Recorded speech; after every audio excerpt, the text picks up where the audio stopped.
કૃષ્ણં વંદે જગદ્ગુરું. શ્રીમદ ભગવદ્ ગીતા અનુવાદ સંત રાધેશ્યામજી કૃત. અધ્યાય 13મો, શ્લોક 1. શ્રી ભગવાન બોલ્યા, હે અર્જુન, આ શરીરને ક્ષેત્ર કહેવાય છે અને આ શરીરને જે તેવી રીતે જાણનારો છે તેને જ્ઞાની પુરુષો ક્ષેત્રજ્ઞ કહે છે. મતલબ, આમ જેમ દરેક ખેડૂતને પોતપોતાનું ખેતર હોય છે, એમ દરેક જીવને જન્મીને કર્મ કરવા માટે શરીર રૂપી જુદા જુદા ક્ષેત્રો હોય છે. શરીર રૂપી ક્ષેત્રને આમ પોતાથી અલગ એવું જાણે અને તે રીતે જુએ તે ખેડૂત જેવો ક્ષેત્રજ્ઞ.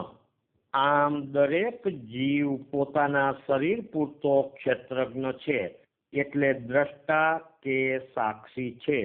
પણ સર્વે શરીરો તેમજ શરીરધારી ક્ષેત્રજ્ઞો તે બધાને જોનાર સર્વોપરી એક પરમાત્મા જ છે. જેમ બધા ખેડૂના ખેતરોના અધિપતિ રાજા છે, તેમ નીચેના શ્લોક 2 થી બતાવે છે. શ્લોક 2. તેમ આ સર્વ શરીર રૂપ બધા ક્ષેત્રોનો હે અર્જુન, તું મને પણ ક્ષેત્રજ્ઞ જાણ. એટલે સર્વ દેહ સંઘોનો જાણનારો પ્રકાશક પરમ સાક્ષી હું જ છું. આમ દેહ અને દેહી એટલે જીવાત્મા એ બંનેના ભેદનો જે વિવેક છે તે જ્ઞાન મને માન્ય છે. મતલબ, આમ જળ વિકાર સહિત પ્રકૃતિ અને આત્મા રૂપી પુરુષ એ બંનેના ભેદની જાણ તે જ ખરું જ્ઞાન. શ્લોક 3.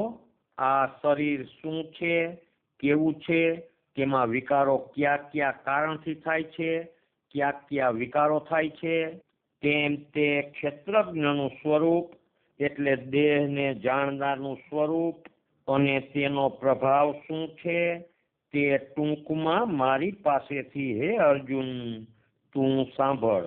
શ્લોક 4. ઋષિઓએ જુદા જુદા છંદોથી એટલે વેદ મંત્રોથી અનેક રીતે આ જ્ઞાન સમજાવેલ છે. તેમ છણાવટ કરી નિશ્ચય કરેલા યુક્તિવાળા બ્રહ્મસૂત્રોના વાક્યોથી પણ આ વાત સમજાવેલ છે. મતલબ, આ શ્લોક ક્ષેપક દેખાય છે, કેમ કે કુરુક્ષેત્રના સમય પછી ઘણે વર્ષે બ્રહ્મસૂત્ર હસ્તીમાં આવ્યા છે. વળી બધાના આદિ એવા પરમાત્મા પોતે જ સમગ્ર બોધ દે છે, તેને બીજાનો આધાર લેવા પણ ન હોય. જો ગીતાજી લખનાર વ્યાસજી હોય તો ઋષિઓએ બ્રહ્મસૂત્રાદિ વાક્યોથી ગાયું ને બદલે પોતાના બ્રહ્મસૂત્રોથી વર્ણવ્યું એમ લખે. આમ આ શ્લોક વ્યાસજી પછીના કોઈ પંડિતે દાખલ કરેલો લાગે છે. શ્લોક 5મો અને 6. 5 મહાભૂત એટલે આકાશ, વાયુ, તેજ, પાણી, પૃથ્વી, હુંકાર, બુદ્ધિ, 3 ગુણની સમદશા, પ્રકૃતિ, 10 ઇન્દ્રિયો, 1 મન અને 5 ઇન્દ્રિયોના વિષય એટલે શબ્દ, સ્પર્શ, રૂપ, રસ, ગંધ, ઈચ્છા, દ્વેષ એટલે ગમ્યું ન ગમ્યું એ ભાવ, સુખ દુઃખના ભાવો એટલે સુખ દુઃખની લાગણી, આ સ્થૂળ દેહનો પિંડ, એમાં રહેલી ચેતના તથા દેહને ટકાવી રાખતી ધારણા શક્તિ. આમ વિકારો સહિત શરીરને ટૂંકમાં ક્ષેત્ર કહેવાય છે. શ્લોક 7 થી 11. જ્ઞાનના લક્ષણ. નિર્માનીપણું એટલે દૈન્ય, દંભ ડોળ નહીં તે એટલે સાદાઈ, અહિંસા એટલે મન વાણી કર્મથી ઘાતકીપણું, ક્રૂરતા કે અશુભ ભાવના નહીં તે, ક્ષમા, સરળતા, આચાર્ય આદિ ગુરુજનોની સેવા, પવિત્રતા એટલે ચોખ્ખાઈ, અડગ ટેક ને સંયમ, ઇન્દ્રિયોના ભોગ વિષયમાં વૈરાગ્ય, જરા પણ અહંકાર નહીં, જન્મ મરણ વૃદ્ધાવસ્થા રોગ એટલે વ્યાધિ આદિથી થતા દુઃખો, દુર્દશાકારક ભૂલોનો સતત ખ્યાલ, સ્ત્રી પુત્ર ઘર વગેરેમાં આસક્તિ, મમતા કે બંધન નહીં, ભલું કે બુરું ગમે તે થાય એટલે ગમતું મળે કે અણગમતું મળે તેમાં સદા એક સરખી ક્ષમતા એટલે એક સરખું મન રહે તે એક નિષ્ઠાથી મારું જ ધ્યાન કર્યા કરે અને સર્વ તજી એક મારામાં જ આસક્ત રહે, આવી અનન્ય ભક્તિ વળી એકાંત શુદ્ધ દેશમાં રહેવાની ટેવ અને લોકોના સમુદાયથી અળગા રહે, હંમેશા અધ્યાત્મ આત્મજ્ઞાનમાં સ્થિતિ એટલે જ્ઞાનમય સર્વ વ્યવહાર, લોક બુદ્ધિનો નહીં, તેમ દરેક જ્ઞાનના સારની સૂઝ તાણા પ્રમાણે સ્થિતિ સંજોગ પ્રમાણે તત્વ બુદ્ધિથી યથા યોગ્ય વ્યવહાર કરી જાણે, આને જ જ્ઞાન કહે છે. આથી જે જુદું તે બધું અજ્ઞાન છે. મતલબ આમ કેવળ શબ્દ જ્ઞાન ભણતરથી જ્ઞાની નથી થવાતું, ઉપર પ્રમાણે જેનું જીવન હોય તે જ જ્ઞાની.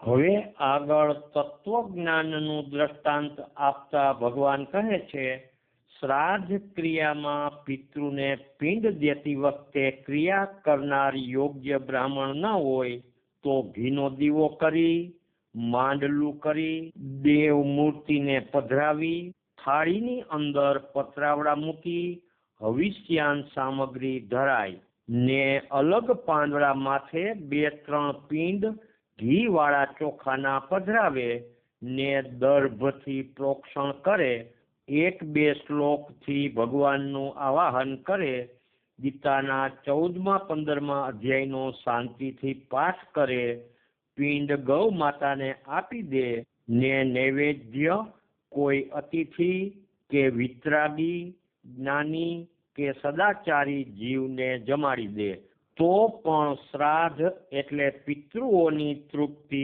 થઈ ગણાય.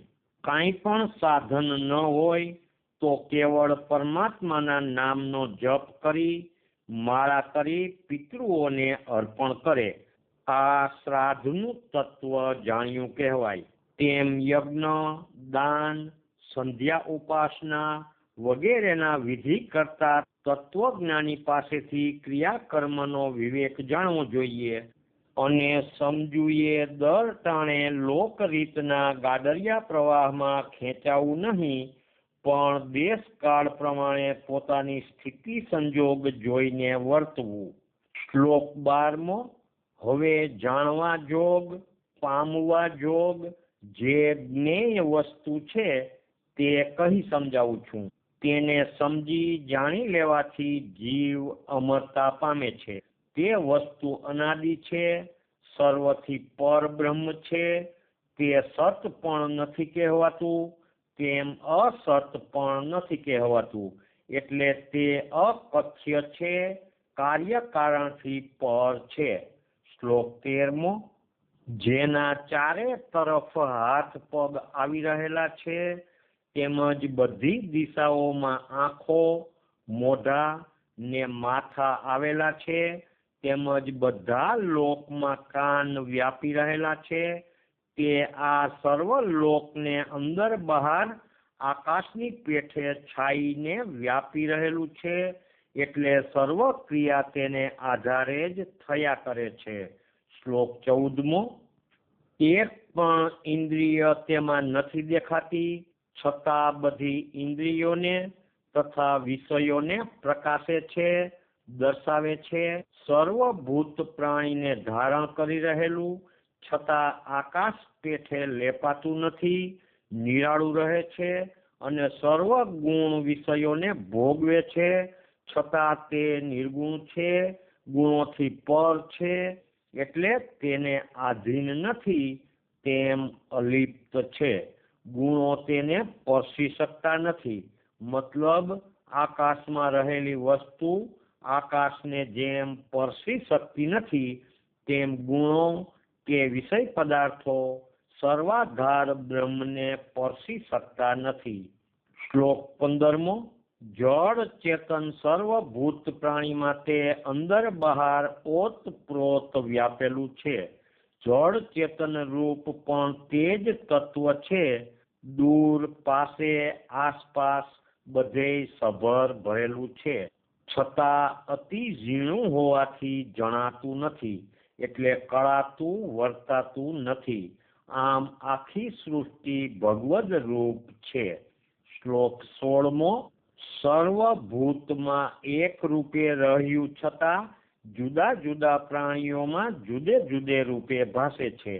આ જ્ઞેય તત્વ એટલે બ્રહ્મ તત્વ સર્વનું ધારણ પોષણ કરે છે. સર્વ તેમાંથી સર્જાય છે અને લય પણ તેમાં જ થાય છે. શ્લોક 17મો. સર્વ તેજસ્વી વસ્તુનું તેજ પણ તે છે અને તેને પ્રકાશિત કરનાર પણ તે જ બ્રહ્મ છે, જે સર્વ અંધકારથી પર છે. મતલબ જીવના અંતરમાં અવિદ્યાનો અંધકાર અને વિશ્વના લોકોથી પર મહાશૂન્ય રૂપી અંધકાર તે બંનેથી પર છે. આમ સૌથી પર જ્ઞાન પણ આ છે અને જ્ઞેય પણ આ છે, એટલે જાણવા જોગ વસ્તુ પણ આ છે ને તે જ્ઞાન વિવેકથી પામી શકાય છે. તે સર્વના હૃદયની ગુફામાં અચળ વસી રહેલું છે. શ્લોક 18મો.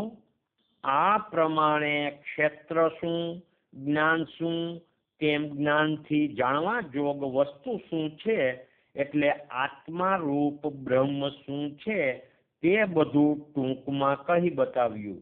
મારો ભક્ત આનો મર્મ સમજીને મને પામે છે, મારા ભાવ સ્વરૂપને પામવા યોગ્ય થાય છે. મતલબ આમ ભક્ત થાય તેણે પણ બ્રહ્મ સ્વરૂપ ઓળખવું પડે છે. શ્લોક 19મો. આત્મા રૂપ પુરુષ અને પ્રકૃતિ એ બંને પણ અનાદિ છે એમ તું જાણ. પ્રકૃતિના 3 ગુણો, તેના કાર્ય રૂપ દેહ વગેરે, તેમ તેના વિકારો પણ પ્રકૃતિમાંથી ઉત્પન્ન થાય છે એમ સમજ. શ્લોક 20મો. કાર્ય કારણ રૂપ આ સૃષ્ટિના સર્વ પદાર્થો, શરીરાદિ ગુણ વિકારો તેમજ દેહ ઇન્દ્રિયની ક્રિયાઓ માત્રનું મૂળ કારણ પ્રકૃતિ છે. તેથી થતા સુખો દુઃખો ભોગવનારો પુરુષ છે, એટલે જીવાત્મા છે. દ્રષ્ટાંત. ખાટા પદાર્થ ખાવાથી કે કુપથ્યથી સોજો કે ગુમડું થાય શરીરમાં, પણ ભોગવે તો પુરુષ જ, એટલે જીવ જ. બાવળ વાવનારો બાવળના દાંતણ, છાંયો ને પાણીનો લાભ લે, તેમ કાંટા પણ તેને સહેવા પડે. આંબો વાવે તેને કેરી ને આંબાની મીઠી હવા મળે, પણ જીવને ચોર પશુનો ભય. યમ નિયમ વગર સ્વચ્છંદ રીતે શરીરને ગમે તેવું ખાનપાન આપે કે ટાણા વગર સૂવે કે જાગે તો રોગ થાય શરીરમાં, પણ ભોગવે તો જીવ જ. આમ વિકાર થાય વસ્તુમાં, પણ ભોગવે પુરુષ જીવાત્મા. આમ ખોટા સાચા કર્મ પ્રકૃતિથી થાય, પણ ભલું બુરું પરિણામ ભોગવે જીવાત્મા, એટલે ફળ ભોગવે જીવાત્મા. શ્લોક 21મો. પ્રકૃતિમાં રહેલો પુરુષ એટલે જીવાત્મા પોતાની પ્રકૃતિના ગુણો ભોગવે છે, એટલે સ્વભાવના ગુણો ભોગવે છે. પણ તેનું કારણ જેવા ગુણોના સંસ્કાર પાડ્યા હોય તેવી ઊંચી કે નીચી યોનિ મળતા તે પ્રકૃતિ સ્વભાવના ગુણ વિકારોને વશ વર્તી જીવાત્મા તેવું પરિણામ ભોગવે છે. મતલબ જે જાતિના ક્રિયા, કર્મ, વર્તન, વિચાર સેવ્યા હોય તેવી જાતિમાં જન્મ મળે. દાખલા તરીકે જન્મે બ્રાહ્મણ, પણ બ્રહ્મ કર્મ છોડી ખેતી, વેપાર, કારીગરી કે તેવા કોઈ ધંધામાં જ લાગી રહે અને તે રીતે જ રહેવા માંડે તો અંતઃકરણ તેવું થઈ જતા તેવી નીચી યોનિમાં જન્મ પામે. વળી જે ઘોર હિંસક કર્મ કરતો રહે તે તો અધમ યોનિમાં પડે. આમ સારા કે નરસા ગુણોનો સંગ જ જીવને સારી કે નરસિંહ યોનિમાં લઈ જાય છે. એટલે તે પ્રમાણે વ્યવહાર વર્તન જ જીવને સારી કે નરસિંહ યોનિમાં લઈ જાય છે. આમ પોતાથી જ ઊંચા કે નીચા જવાનું બને છે. આ ન્યાયે જ વર્ણાંતર લગ્ન પણ જીવને અધોગતિમાં લઈ જાય છે. શ્લોક 22મો. જે ઉપરી રૂપે સાક્ષી છે, જે ઘટે ત્યારે ટાણે અનુમોદન કરતા દેખાય છે, જે આ દેહનું ધારણ પોષણ કરે છે, જે વાસ્તવિક ભોગતા છે, જે ભૂત સમુદાયના ઈશ્વર અર્થાત નિયામક છે, જે પરમાત્મા પણ કહેવાય છે, તે આ દેહમાં દેહથી પરમ પુરુષ છે. શ્લોક 23મો. આમ જે આ પર પુરુષના સ્વરૂપને પૂરી રીતે જાણે છે, તેમજ ગુણો સાથે પ્રકૃતિનો વિવેક સમજે છે, તે આવા જ્ઞાન વિવેકને લઈ બધા વ્યવહાર કરતો હોય છતાં ફરી પાછો જન્મ પામતો નથી. શ્લોક 24મો. કેટલાયક યોગીઓ આ પુરુષને શુદ્ધ બુદ્ધિ થતા અંતર ધ્યાનથી પોતાના પંડમાં પોતાથી જોઈ શકે છે, એટલે કે તેનું દર્શન પામે છે. બીજા કેટલાક સાંખ્ય યોગ સમજી એટલે તત્વજ્ઞાન સમજી તે પ્રમાણે સાધના કરતા આ પુરુષને ઓળખે છે. કોઈ બીજાઓ સમબુદ્ધિ રૂપ કર્મયોગ બરાબર સેવીને એટલે જ્ઞાન પ્રકાશ પામતા આ પર પુરુષનું દર્શન સાધી શકે છે. શ્લોક 25મો. પરંતુ કેટલાક આ પોતામાં જ રહેલા પરમ પુરુષને જાણતા નથી. તેઓ પણ આ પુરુષનું સ્વરૂપ બીજાઓ પાસેથી સાંભળીને તે જ્ઞાનપરાયણ એક ધારું જીવન ગાળતા તેને ભજી રહે તો તેઓ પણ જન્મ મરણની જાળથી છૂટી જાય છે, સંસાર તરી જાય છે. શ્લોક 26મો.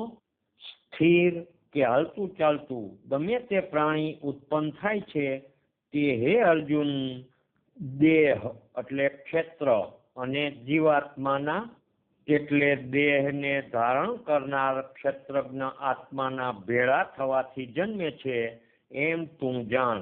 શ્લોક 27મો.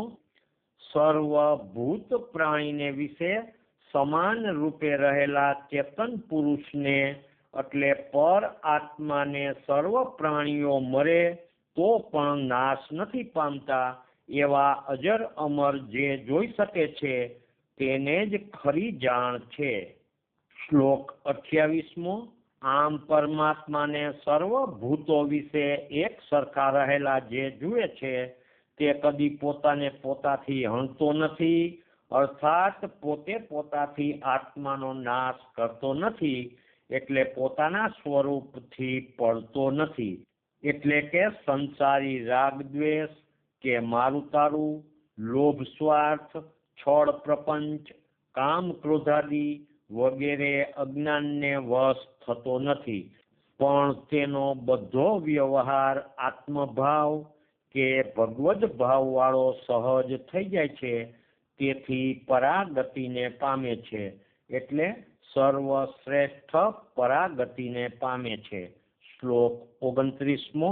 સર્વ સ્થળે બધા ક્રિયાકર્મો સહજ પ્રકૃતિ વેગથી થયા કરે છે એમ જે જુએ છે, સમજી શકે છે અને પોતાને જ કરતા નથી લેખતો તેને જ સાચું ભાન થયું છે, એટલે તે જ પુરુષ દેખતો છે. શ્લોક 30મો. જ્યારે આ સર્વ જુદા જુદા ભૂત પ્રાણીના સ્વરૂપને એક જ તત્વમાં રહેલા જોઈ શકે, તેમજ આ બધો પસારો પણ એક જ પરમાત્મા સ્વરૂપમાંથી થવા પામ્યો છે તે જાણી જોઈ તે સ્થિતિને પામે ત્યારે જીવાત્મા બ્રહ્મને પામ્યો ગણાય. આમ બ્રહ્મરૂપ થાય એટલે ભેદ બુદ્ધિ ટળે. શ્લોક 31મો. પ્રકૃતિના ગુણોથી પર હોવાથી તેમજ અનાદિ હોવાથી આ પરમાત્મા અજર અમર છે, એટલે કદી વધે ઘટે નહીં એવા એક રૂપ છે. હે અર્જુન, શરીરમાં રહેલા છતાં તે કાંઈ કરતા નથી, તેમ કશાથી લેપાતા નથી, અર્થાત કોઈ વસ્તુ તેને સ્પર્શી શકતી નથી. મતલબ નિર્ગુણ એટલે 3 ગુણોથી પર સ્વરૂપ, તેને અરૂપી કે અમૂર્ત કહેવું તે અર્થ સદા ઘટતો નથી. શ્લોક 32મો. ઝીણામાં ઝીણું અતિ બારીક હોવાથી આકાશ સર્વ સ્થળે રહેલું છતાં ક્યાંય લેપાતું નથી, એટલે કોઈ પદાર્થો તેને પરસતા નથી. તેવી રીતે આખા દેહમાં વ્યાપી રહ્યા છતાં પરમાત્મા ક્યાંય રજ માત્ર લેપાતા નથી. આકાશની પેઠે અસંગ મોકળા રહે છે. શ્લોક 33. આ આખા વિશ્વને જેમ એક સૂર્યનારાયણ પ્રકાશી રહ્યા છે, તેવી રીતે હે અર્જુન, આ આખા પ્રકૃતિ સર્જન રૂપી ક્ષેત્રને એક જ પરમાત્મા પ્રકાશી રહેલ છે, એટલે ક્ષેત્રી પ્રકાશી રહેલ છે. મતલબ એટલે દરેક વસ્તુની વિવેકસર ઓળખ કે સૂઝ આપનાર આ પરમાત્મા જ છે. અંતરની સૂઝ આત્મા દે છે. સૂર્ય જગતને પ્રકાશે છે, છતાં જગતના ધર્મો સૂર્યને વળગતા નથી. તેમજ પરમ આત્મા દેહાદિને પ્રકાશે, છતાં દેહાદિના ધર્મો આત્માને વળગતા નથી. જેમ આખા સર્જન પરત્વે પરમાત્માનું, તેમજ જુદા જુદા દેહો પરત્વે આત્માનું, એટલે દેહીનું પ્રકાશકપણું સમજી લેવું. શ્લોક 34મો. આમ શરીર રૂપી ક્ષેત્ર અને તેના પ્રકાશક સાક્ષી ક્ષેત્રજ્ઞ પરમ આત્મા, તે બેને જ્ઞાન બુદ્ધિથી જુદા પાડી જાણી શકે છે, અને તેથી દેહની માયા મમતામાંથી છૂટી જાણે છે. તેવા પુરુષ પરમ પદને પામે છે. ઓમ તત્સત. વેદાંત શાસ્ત્રની એટલે તત્વજ્ઞાનની ગાથા જે શ્રી કૃષ્ણ ભગવાને ગાઈ, તેમાં બ્રહ્મ વિદ્યાના યોગ શાસન વર્ણન માહેના શ્રી કૃષ્ણાર્જુન સંવાદનો ક્ષેત્રજ્ઞ વિભાગ નામનો 13મો અધ્યાય પૂરો. શ્રી કૃષ્ણાર્પણમસ્તુ. શ્રી કૃષ્ણાર્પણમસ્તુ. શ્રી કૃષ્ણાર્પણમસ્તુ. અધ્યાય 13નો સાર છે. જેવી રીતે સૂર્ય આખા જગતને પ્રકાશે છે, તેવી જ રીતે પર પ્રભુ રૂપ ક્ષેત્રજ્ઞ આખા પ્રકૃતિ સર્જનને એટલે ક્ષેત્રને પ્રકાશી રહે છે, અને તે રીતે જ દરેક દેહનો સાક્ષી આત્મા દેહને પ્રકાશે છે. પરમ આત્મા આખા ક્ષેત્રમાં કે દેહમાં વ્યાપી રહ્યા છતાં આકાશની જેમ અસંગ નિર્લેપ જ રહે છે. આ પ્રમાણે પ્રભુ આત્મા અસંગ, નિર્વિકારી, પ્રકાશક છે, ત્યારે પ્રકૃતિ તે ક્ષેત્ર વિકારી તથા જળ છે. પ્રકૃતિમાં થતી ચેષ્ટાઓ પ્રકૃતિની હોવા છતાં જીવરૂપ પુરુષ સંગને લઈ પોતાની માની લે છે. સારી નરસી યોનિમાં પડે છે, તે પણ પ્રકૃતિના ગુણોના સંગને લઈને જ. જ્યારે પ્રકૃતિથી જુદો તરી પોતાના સાચા જ્યોતિર્મય અક્રિય સ્વરૂપનો અનુભવ થાય, ત્યારે જ દેહની માયામાંથી છૂટી જીવ પરમ પદને પામે છે. ટૂંકમાં દેહ ને તેમાં વસનારો જીવ તદ્દન જુદા, એટલે ખેતર અને ખેતરના માલિકની જેમ જ તદ્દન જુદા. આટલો ખ્યાલ તો કાયમ જાગ્રત રહેવો જ જોઈએ. વ્યવહારમાં રહેતા સાચા જ્ઞાનીનું શીલ વર્તન આ પ્રકારનું હોય. શ્લોક 7 થી 11 માં તે બતાવેલ છે. કેવળ પોથીના શબ્દ જ્ઞાન કે વ્યાખ્યાનને ક્યાંય પણ જ્ઞાન માનેલ નથી, તે ખાસ ધ્યાનમાં રાખવું. શ્રી કૃષ્ણચંદ્ર દેવ કી જય. દ્વારિકાધીશ કી જય. રણછોડરાય કી જય. નરસિંહરામ મહારાજ કી જય. સદગુરુદેવ કી જય. રાધે શ્યામ, રાધે શ્યામ.